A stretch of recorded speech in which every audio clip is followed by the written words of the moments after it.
안녕하십니까. 주식 클래스 내일정씨입니다. 오늘은 이제 이젠 다시 모멘텀. 실적 시즌이 이제 5월 15일 기점으로 1분기 실적 시즌은 마감이 됐죠. 그리고 약간 안 좋은 이야기, 환율 때문에 급등은 못해도 이렇게 하나 오늘 띄워봤고, 모멘텀이다 보니까 이제 우리가 뭐 로봇도 모멘텀이고 AI도 모멘텀이고 애플 MR 헤드셋도 모멘텀이고 갤럭시 폴드도 모멘텀인데 이런 거 관련해 가지고 오늘 좀 장중에 있었던 이야기인데 이게 아마 저는 조금 더 디스플레이 쪽이 좀 움직이지 않을까 해서 요걸 가지고 오늘 스토리를 함께 풀어보도록 하겠습니다. 자, 밑에부터 이제 환율 때문에 급등 못해도 장이 이제 약간 오늘은 이제 2480 우리가 지금 계속적으로 요 2480이라는 자리에 조금 주목을 하고 있습니다. 하고 있는데 그렇게 시원하게 올라가진 않아요. 그래도 오늘 이제 시장에서 아마 아주 개별 재료긴 합니다만은 그래도 약간 연결고리는 저도 좀 지켜봐야겠는데 하이닉스가 그래도 껑충 뛰어오르다 보니까 약간은 좀 답답했던 하이닉스가 시가총액 3위죠. LG엔솔이 약간 답답했던 것을 하이닉스가 조금 보태줬는데 그렇게 뭐 삼성전자도 이렇게 있어도 뭐 속이 시원하진 않습니다. 시원하진 않는 상태고 코스닥도 마찬가지죠.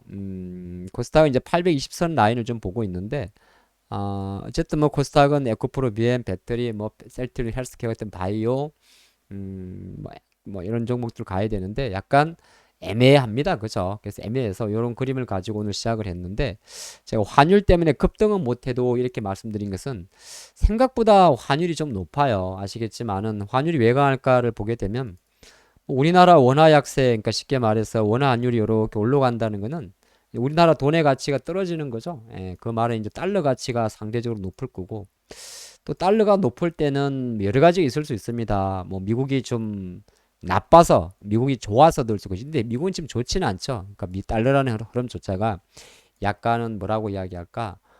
미국의 부채 한도 협상도 있을 거고 경제 지표도 나쁘다 보니까 또 물가도 높다 보니까 안전자산 성격을 갖고 있고 우리나라 원하는 그게 민감하죠. 근데 또 일본의 엔화가 또 의외로 또 약해요. 예, 그런 현상이 있다 보니까 어떻게 보면 달러의 상대적 강세가 계속 돋보이지 않나, 예, 그리 봅니다. 그런데 이렇게 통화라는 게 상대적인 가치가 있어서 뭐 결과론적으로는 달러도 강하고 우리나라 또 무역 수지도 계속 적자입니다.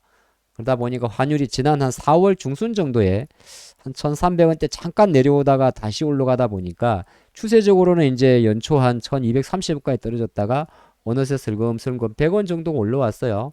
100원 얼마 아니죠? 어떻게 보게 되면. 근데 환율에서 100원은 얼마 아닌 게 아니죠. 환율은 10원만 움직여도 뭐 자동차 기업들은 실적이 왔다 갔다 한단 말이죠.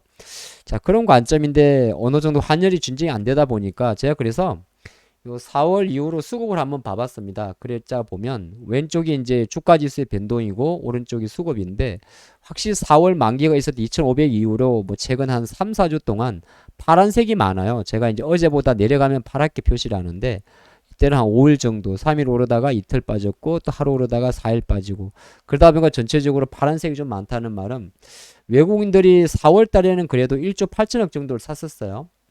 이제 1월 달에 워낙 많이 샀고 누적으로는 지금 계속 순매수입니다. 월간으로 제가 집계를 하는데 뭐 상반 기준으로 코스피 9조 6천억을 사고는 있어요. 근데 뭐 보는 관점에 따라 좀 다릅니다만 확실히 4월 접어들어서는 분명히 빨간색은 많은데 사긴 사는데 누적으로 보니까 오늘 기준으로 역시나 7천억밖에 안 돼요. 기관은 기관대로 열심히 뭐 안 사고 있죠. 여기 나 파란색이 많으니까 뭐 3월 달에 1조 산 거 말고는 안 사. 개인들은 안 사는 게 아니라 많이 이런 말하면 조금 조심스러운데 못 사고 있는 거죠. 예, 그런 관점이라서 전체적으로는 그래서 이제 제가 이런 이야기 드린 겁니다. 환율이 조금 역시 약세다 보니까 약하졌는데 왜 약할까? 그러면 이제 요 무역 수지 올해 1월 달부터 4월 달까지 누적된 걸 보면 되고 보시면 되죠. 그나마 남기는 친구들은 자동차. 예. 수지가 맞는 친구는 그나마 자동차. 예. 그쵸. 상위 품목이. 우리가 원래 대한민국 설대 수출 상위가 뭐였죠? 바로 반도체와 석유화학이죠. 근데 반도체 석유화학이 이게 이런 절대 금액인데 이게 뭐 자동차가 170억 달러 합니다만은 석유 제품이 95억 달러, 반도체가 66대. 반도체가 여기 있을 친구가 아니죠? 맞습니다. 여기 위에 1일 하는 건데 우리가 삼성이나 하이닉스에서 많이 보시겠지만은 뭐 적자가 그냥 나오겠습니까? 그렇죠. 그러다 보니까 이제 자동차가 1위라는 건 좋긴 한데 반대로 놓고 보면 원래 1위에 있던 자동 반도체가 3위까지 내려갔다는 것은 뭐 무역 수지가 적자고 적자면 이제 어떻게 보게 되면 환율이 약할 수밖에 없던 요인인데 이건 뭐 깊게 이야기할 건 아니고 아까도 말씀드렸습니다만은 그래도 일단 급등은 못해도라고 오늘 띄워봤고 근데 그렇다고 해서 급락한다는 이야기는 아니에요. 뭐 오늘 알 수는 없습니다. 제가 볼 때는 저는 사실 조심스럽게 느리지만 지수는 조금 반등을 할 것 같아요. 예, 그런 관점에서 보고 있고 일단 우리가 이 선을 딱 긋고 있으니까 뭐 이 선이 중요하지 않을 수 있습니다만은 여러 가지 분석을 해보니까 작년도 9월 달부터 해보니까 2450, 80선, 2500선 전후는 뭐 딥하이 하방으로 배팅하기가 부담스럽다. 그게 이제 2480의 라인이 되고요. 자, 두 번째 이야기 좀 해볼까요? 삼성 LG 오늘 장중에 좀 있었는데 이제 이런 이야기 나오면 삼성하고 LG하고 OLED TV를 협력한다. 예, 그래서 2분기 공급한다. 뭐 아까 또 아니다 그런 말도 있었는데 이런 이야기 독해 보면 주식시장에서 제일 먼저 생각나는 기업들이 이런 기업들이죠. 딱 저 정도 알면 텔레비전이야? OLED? 그러면 그렇죠. 뭐 바로 이녹스 첨단 소재 이런 거 딱 떠오를 겁니다. 이녹스 첨단 소재 그쵸? 또 LX 세미콘 뭐 바로바로 이제 나오죠. 여러분들도 계속 이제 짬밥이 내공이 쌓였단 말이에요. 아니면 P&H 테크 딱 이런 애들 나옵니다. 이건 TV 쪽이에요. 좀 큰 거예요. 뭐 아니면 대형이니까 뭐 덕산 네오록스 덕산은 잠깐 제가 헷갈리네. 뭐 어쨌든 간에 OLED 관련 기업들이 좀 보일 것 같습니다. 여기까지는 확실한데 여기까지는 저도 잠깐 실수할 수가 있어요. 예. P&H 테크인데요. 근데 이거는 이제 내용은 그래요. 그러니까 삼성이 LG가 삼성한테 OLED 패널을 주는 거죠. 삼성이 이제 못 만들어서 물량이 안 돼서 한 200만 대 정도 생각을 하는데 그럼 LG 입장에서는 전체 물량이 한 20에서 30% 정도 물량을 삼성한테 주겠다는 겁니다.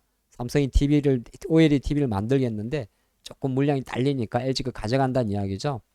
지켜는 봐야겠습니다만 그도 그럴 수밖에 충분히 나올 만한 게 이거는 텔레비전이에요. 삼성은 아시겠지만 중소형 OLED 우리 스마트폰 이런 데는 70% MS입니다. 중개 삼성은 그동안 중소형주에 많이 포커스를 맞춘 거고 우리가 텔레비전 같은 LG 같은 경우는 저기 바주도 있지 않습니까? LG 디스플레이 삼성도 삼성 디스플레이가 있죠. 근데 삼성 디스플레이 강점은 중소형 스마트폰이나 태블릿 LG는 대형 이렇게 되어 있는데 그럼 TV 같은 경우는 보통 이제 요즘에 보면 66인치보단 77인치나 88인치를 또 좀 많이 선호하죠. 선호하는데 물론 아직은 비싸요. 88인치는 200만 원대 더 할 겁니다. 아마 77인치가 거의 아무리 내려도 200만 원대니까 삼성만원 삼성전격에.